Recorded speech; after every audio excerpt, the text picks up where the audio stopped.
everyone, it's Jen here. Welcome to my channel. I just wanted to pop this drawing in at the start to let you know I forgot to press record at the very start of my drawing. So I've added this little picture at the start just to let you know that's why first part of the bird's head has already been drawn, because I forgot to press record, because that's how I roll. They are a type of kingfisher. I've drawn him quite big, which is fine. Now his head and his beak, the length of his head and his beak together is 1 and a bit times the length of his body. So his body is 1 and a bit the length of his beak. His chest comes out the front like that. And I'm going to do a lot of this in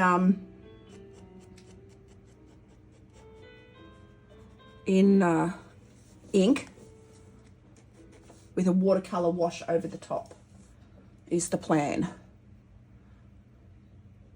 Because I had fun. I drew an owl the other day and I really enjoyed it with the watercolour.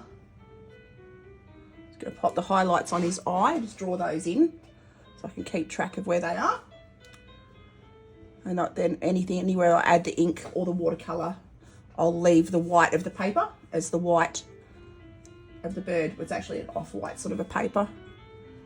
And he's going to pop off this page a little bit, which doesn't matter.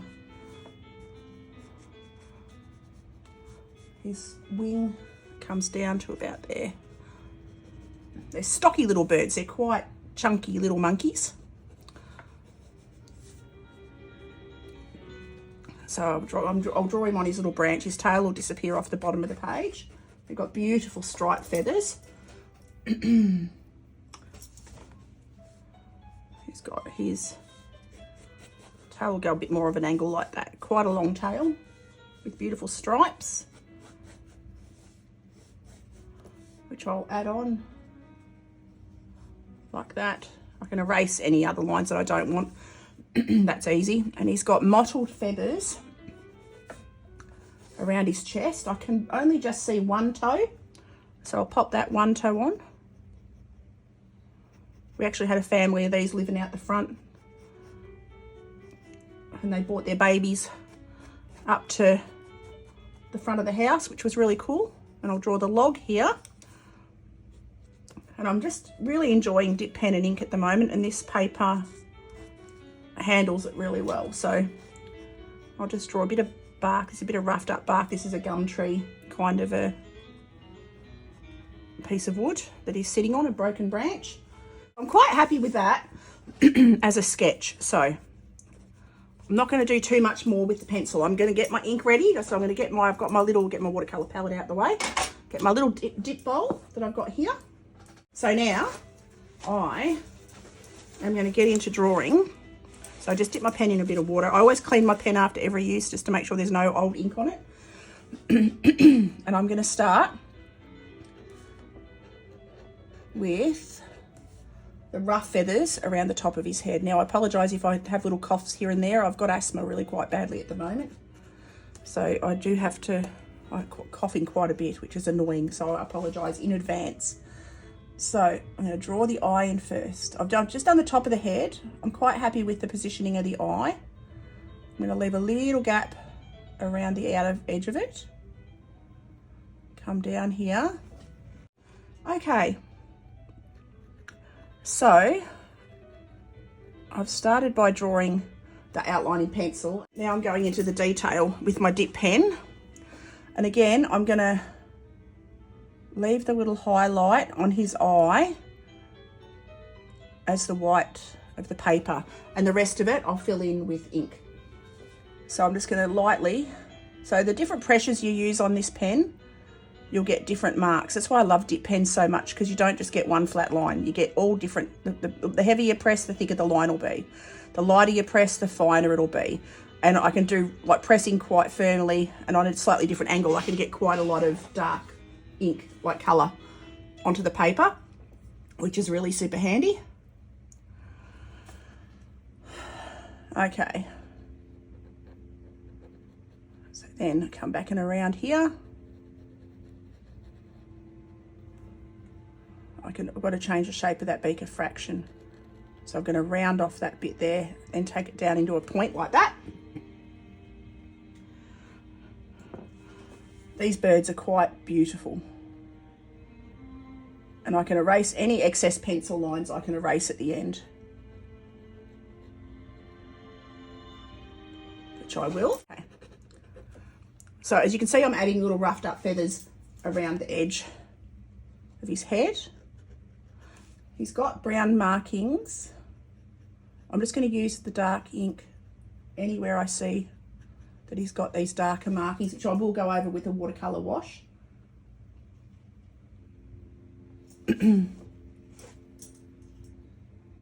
Okay, come down and around here, around the feather. Now, I'm going to make his back a bit wider than I've got it in the sketch. And I'm leaving, like as you can see, I'm using the tip of the pen, and I'm making rough lines. Nice rough lines. Because I want him a little bit thicker than I've got him. And his wings come down a little bit further. I'll add the feathers in last, once I've got the drawing pretty much how I want it. Again, rough lines. I don't want flat, straight lines. Oh, look, I've got a big blob of ink there. I'm going to have to cover that in something. I'll have to make another branch, or I'll extend this branch up there to cover that ink splotch. Because even if you make a mistake, they can always, ink is incredibly unforgiving. Of all of the mediums, ink, if you make a mistake with ink, it's pretty much set in stone. It's there. So what I'm going to do is I'm going to extend that log, take it up, to cover that ink blotch. And then, like, I can even add little leaves around to pretend that there's leaves and things. And that has covered up that mistake, or it will cover up that mistake when I add washes over the top of it. So you don't have to panic. If you ever make a mistake, there's always, look, I'll add a vein into the wood for that. And I can always add different spots of that. Like veins, what are they called? No, splits in the wood, different splits coming into the middle of the log like that to create texture. And now I have turned that mistake, that accidental splotch, into a part of the picture. So where there is a will, there is a way. You can always adjust, fix things, adapt. Don't be scared of making mistakes, because you also, when you make mistakes, you find ways to fix them. If you like your piece of art, you find a way. Where there's a will, there's a way. Okay. Come down here. And I do have a tendency to put my hand in my artwork, so I quite often end up with smudges because I'm sort of quite clumsy like that. All right, come down. And then the tail comes down there like that.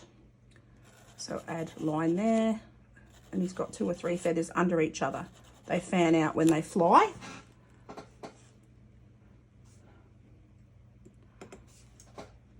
And I can add the details on of the pattern. You've got beautiful stripes. They camouflage incredibly well. Like, you can barely see them when they're in the trees. You can only see them when they sort of come down and sit on the fences and things. And then they're much more visible, but yeah, it's almost impossible to see them in a tree. They're like a koala. Koalas are very nearly impossible to see. Like, you can, yeah. I mainly see them when they come down onto the ground and are wandering around. Our koalas. We had a couple out the front. Yeah, we're very lucky. We've got all the wildlife here. Now I'm going to start to add some of the detail onto his face and his face feathers. Down and around. I'll start to draw the feathers on now, or at least just the lines, the shapes of the feathers. And this is a Stillman and Burn drawing book. I use these a lot when I go out to zoos and things and draw, because they're just easy, they're high quality. You can get all different types, so if you've got a preference for watercolour papers or drawing papers, you've got multiple choices that you can use with Stillman and Burn. I use them quite a lot. Now I'm going to add these darker feathers. Now these beautiful birds have got quite striking bright blue feathers on the tips of their wings on their back. So it's quite lovely. They're quite lovely. And they vary. They're mainly a brown and greyish sort of bird, camouflage into the gum trees.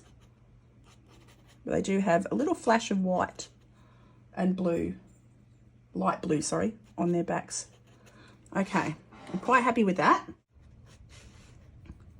Okay, so now I am going to, so I've got the ruff from the kingfisher family. Kingfishers are much smaller. These, well, you know, kookaburras are huge. They're quite large. But there's little, my favourites are the little tiny blue kingfishers. The little bright blue ones. They're just gorgeous little things. Absolutely beautiful little birds. We don't have those ones here in Victoria though. We just have the big kookaburras. A few different varieties of them.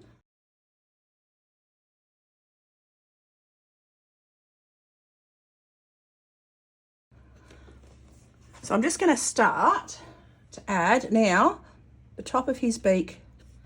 He's got a dark tip and he's quite dark.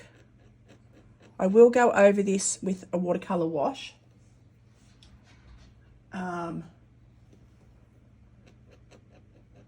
When it's dry. And you always make sure, if you're using dip pen and ink, you always make sure you get the water resistant ink. Some inks you get do spread, like they'll smudge if you add water. I like to add watercolour over the top. So it's really good for that. What brand am I using actually? I'm using Dale Rowney ink at the moment. I've got quite a few bottles. I've just about run out of my black ink though. I've got to get some more. Now the top of his beak is grey.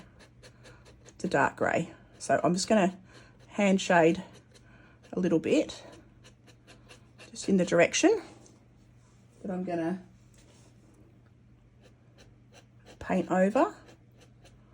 I really enjoy adding detail with a bit of dip pen and a bit of ink. The bottom of his beak is cream, or I'll use like a yellow ochre diluted for that. His body is pretty much predominantly grey and white. He's got the most beautiful pattern.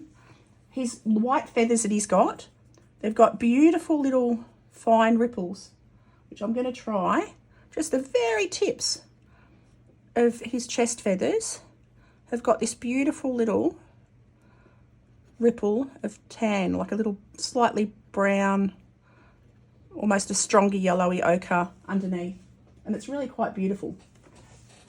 So I'll draw those on.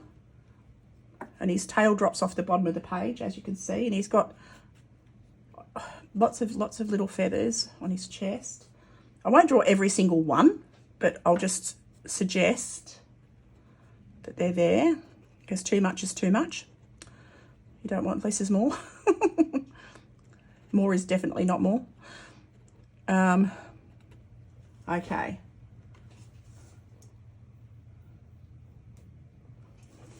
Come down and around here.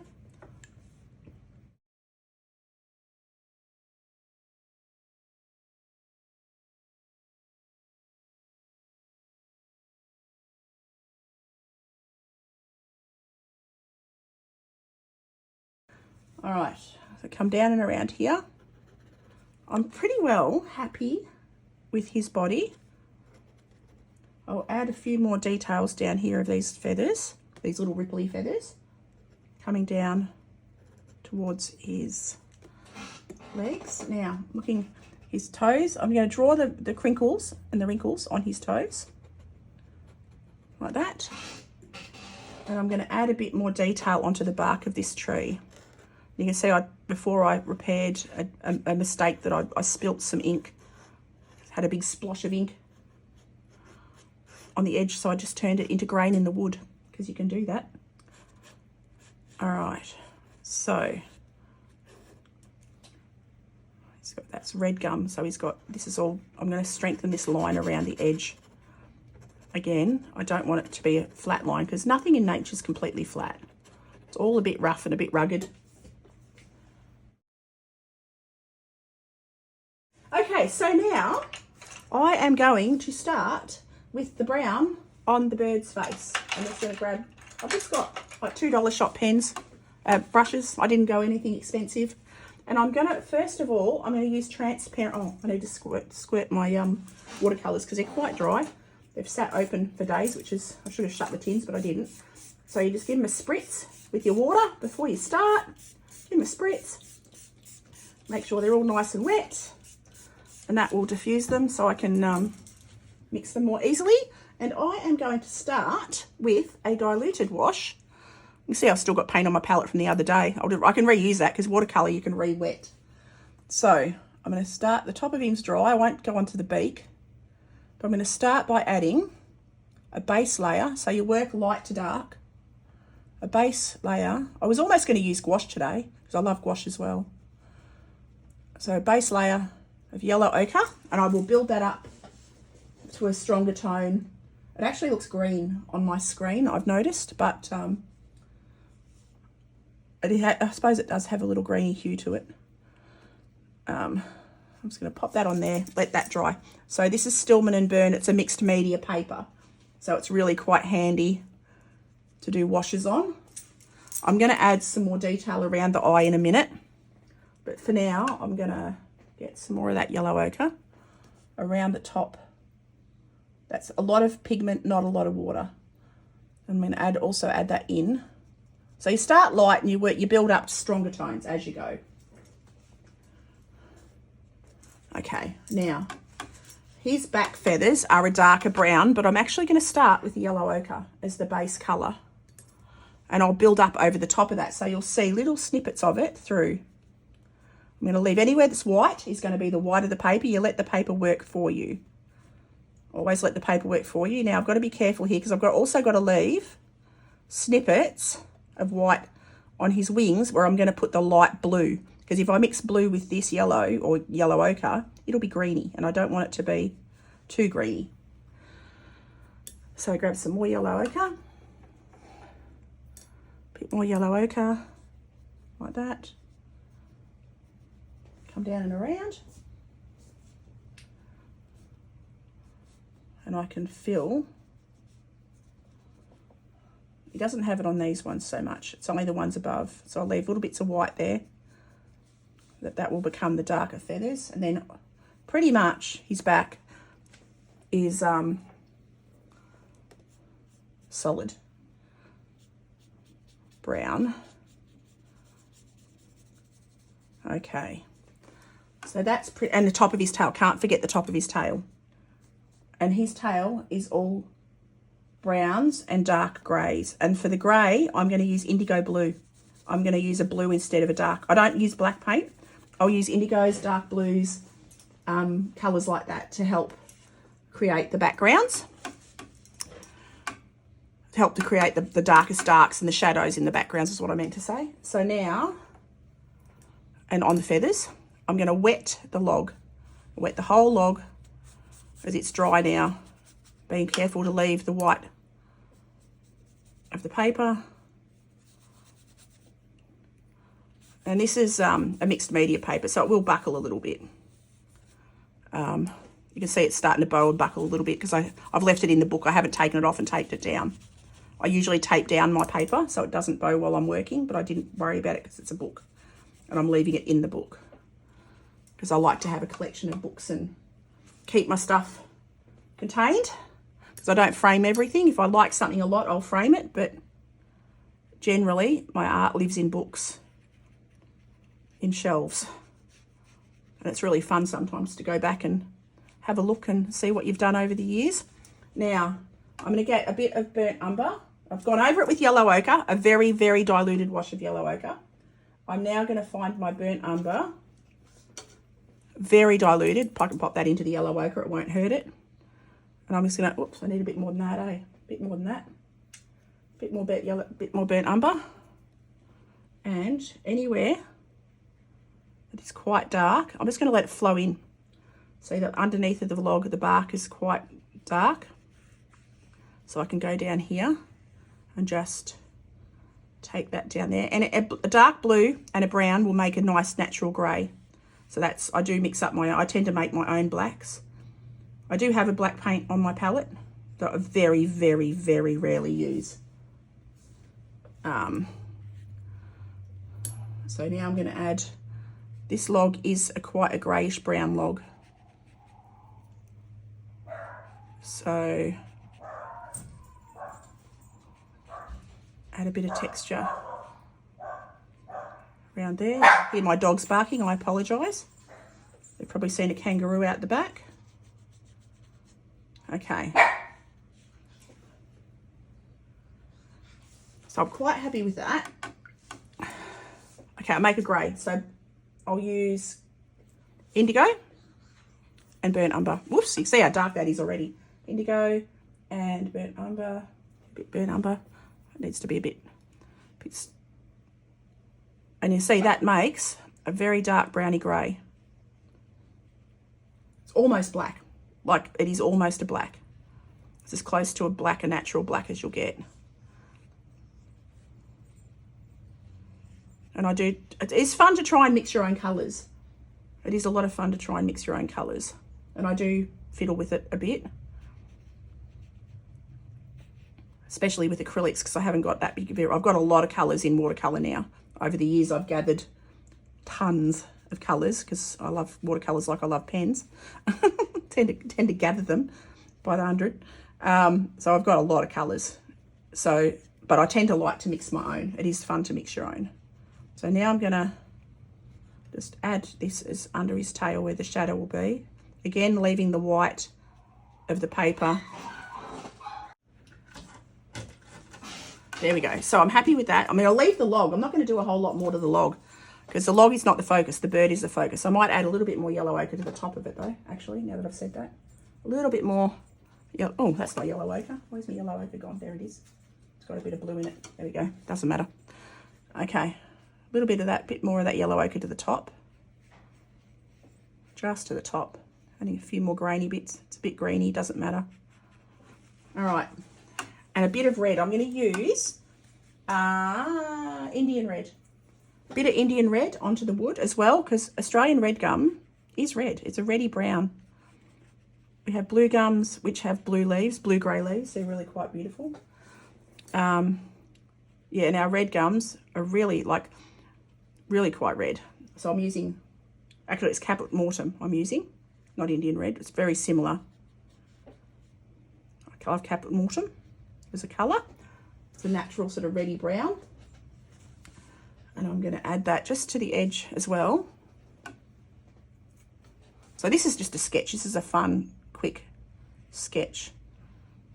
And it's nice to do. It takes the pressure off. Doesn't have to, not everything doesn't have to be a finished work of art. It can just be a fun sketch just to practice your techniques and things. Not everything has to be a serious work of art. Okay, I'm going to leave that log alone now. Leave that alone, clean my brush. And I'm now going to go over his brown feathers, and I'm going to use transparent sienna, my absolute favourite colour, as the next layer on this, on the browns on the bird. It's a beautiful, beautiful, beautiful reddy brown. So I'm going to add that in.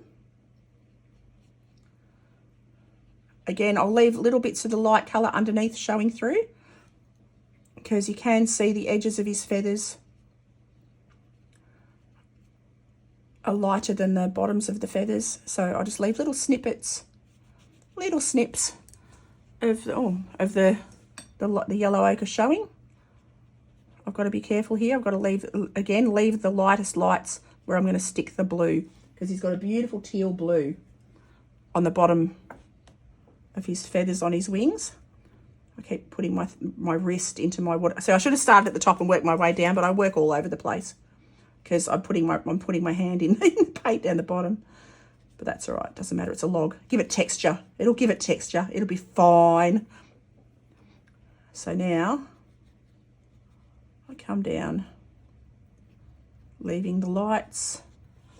So again, transparent sienna, and I'll add one more layer. The thing about watercolour to remember, it's light to work light to dark, and your darkest will be the last colour you put on the paper. Okay, now it's this beautiful reddy gold. reddy brown I'm going to add onto his tail. It's transparent sienna, my absolute favourite colour of ever. It's a schminky colour. I've got my favourite paints to use, Schminky and Sennelier. So they're my go-tos, Schminky and Sennelier, which is, I've got the biggest collections of both of those that I've gathered over 20 years. Absolutely love them. Okay, there we go. So now, I'm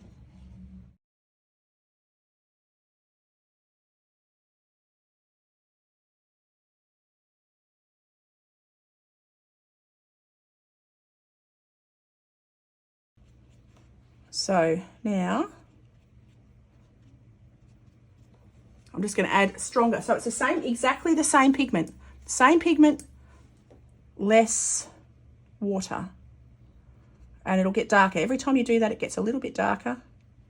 The more water you add, the more pale the colour will be. And I've got to add it up around his eye as well. So add a little bit around his eye. And add a few streaks. It's not solid around his eye. It's just streaks of colour in the directions of the feathers, like that. Like that. And come down and around. He's quite dark on the underneath of these, just at the very bottom at the ends. He's quite dark feathered. So I'll just fill those in almost completely like that. Like that. Now, tricky bit, shadows on white. I use blue. I use indigo and I dilute it quite a lot. So I've already got indigo. It's not indigo, that's purple. I've gone into the wrong colour. So indigo, where's my indigo? There's my indigo. So get my indigo on my palette. It's a beautiful, beautiful, beautiful dark blue. And I'm going to dilute that a lot, like very, very watery. And I'm going to use that in any of the shadows. Any of the darker areas on the white will be indigo, but very diluted. And that will dry back really, really pale. And I can use that for the ripples in the feathers that I've drawn on with ink down the bottom. But I'm going to add them just with the tip of my brush to add that texture onto the feathers, just to suggest feathers with indigo. And I can drag that down there like that. Doesn't matter that I've got a bit of the yellow ochre mixed in with it. Does not matter at all. All right, he's quite shadowed under his beak. So I'll fill that in like that. Get some shadow around. Again, I'll keep dipping back in, but I'll dip it and dilute it as I go. Under his wing is shadow, because there's a shadow created by the wing. So I'll pop that down there. Again, it's just indigo. Get a bit more water on my brush. And I'm going to go over these little lines that I've drawn. I'm going to paint them out with the indigo. And I can also take them, just using the very tip of my brush, and it's a cheap brush, just a $2 shop brush. You can buy a pack of 5 for like $5. And they're really quite good. Like, I'm surprised at how handy they are. It's called Keep Smiling, which I like, made me smile, which is the effect, I suppose, the desired effect. The brush is called a Keep Smiling brush. But it's fine. For what I'm doing, it's fine. It doesn't seem to be losing its bristles or any of that, so, which is half the battle half the time. So now I am going to add the grey to the beak, and I can actually go back up into my grey that I've mixed up here, which is burnt umber and indigo. And I'm going to use a diluted wash of it onto the top of his beak. The bottom of his beak is tan coloured. The top of his beak is quite a dark grey. So pop that on there. Now I'm going to go into the thicker, less water.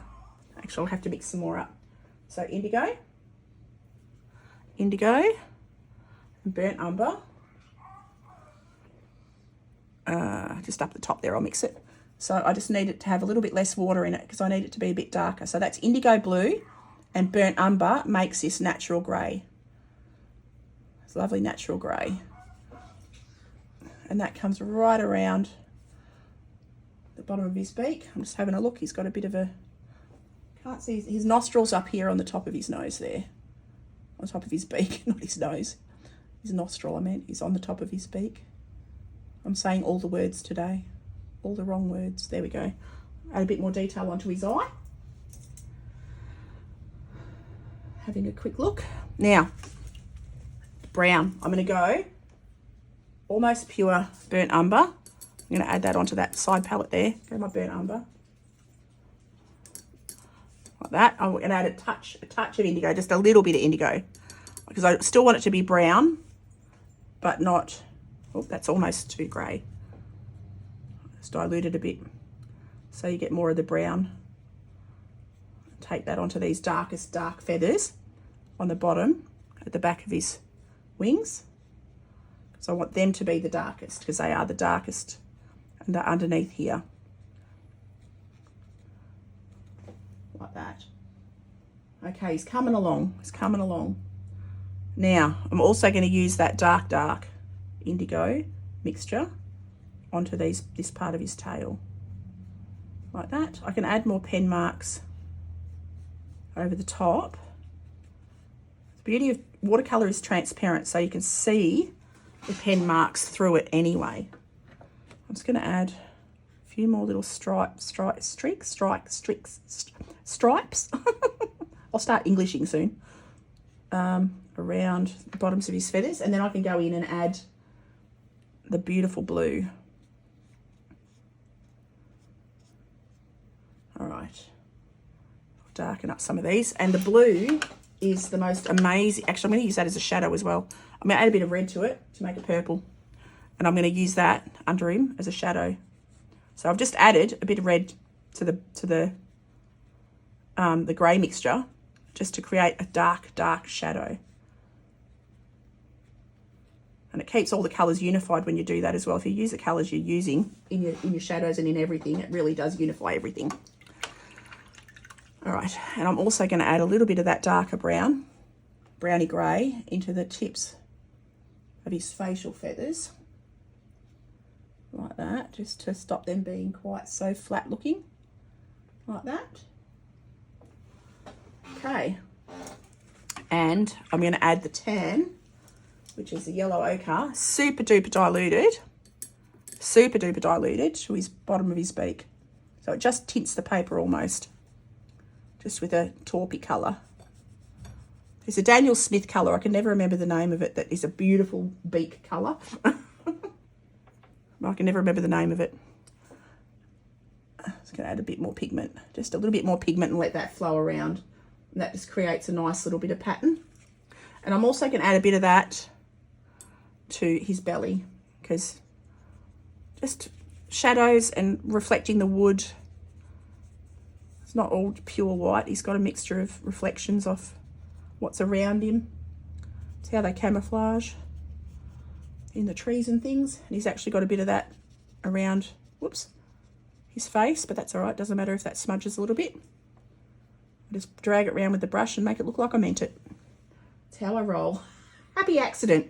Happy accident. There we go. Take that down onto his beak as well. And that's pretty well there. Pretty happy with that. As a sketch goes. As far as a sketch goes, got to add it onto his, add that yellow ochre onto his talon, or his claw. Take that darker colour down onto his belly, where his shadows are, down there. And now I've got to add the turquoise. Now, have I got a turquoise? I've got phthalo. I do have a turquoise. Okay. I've got a turquoise here, and I'm going to use that on the bluest, the brightest feathers that he's got. He's got these beautiful turquoise feathers, reminiscent of the little kingfisher. It is my favourite bird. Actually, no, my favourite bird's cassowary. My absolute favourite bird on earth is a cassowary. They are the most magnificent looking prehistoric birds you've ever seen. There's one at our zoo in Melbourne, and I would quite often go and sit and just watch her wander around and draw her, and magnificent animal. But they are very prehistoric looking. They look like a dinosaur. They're incredible. But my absolute favourite bird of all time. So anywhere that I've left, I need to put that turquoise as the white of the paper. where I've had the white of the paper saved. And now I'm going to go a bit more pigment, a little bit less water, just to strengthen. It'll flow into the wet pigment. There we go. I am quite happy with that. That's turned out pretty good for a sketch. It's a fun sketch, but it shows you how simple it can be. It doesn't have to be rocket science. Okay, I'm quite happy with that. So I think I'm going to sign that and call that one done.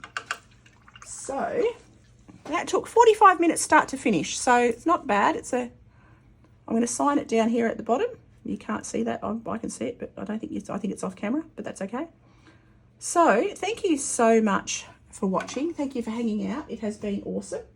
I will be back tomorrow for another stream, and I'll make videos, time lapses of this as well, for anyone who doesn't want to sit and watch the whole thing. So thank you for hanging out. Have an awesome day, and I'll see you all next video. Okie doke. See ya.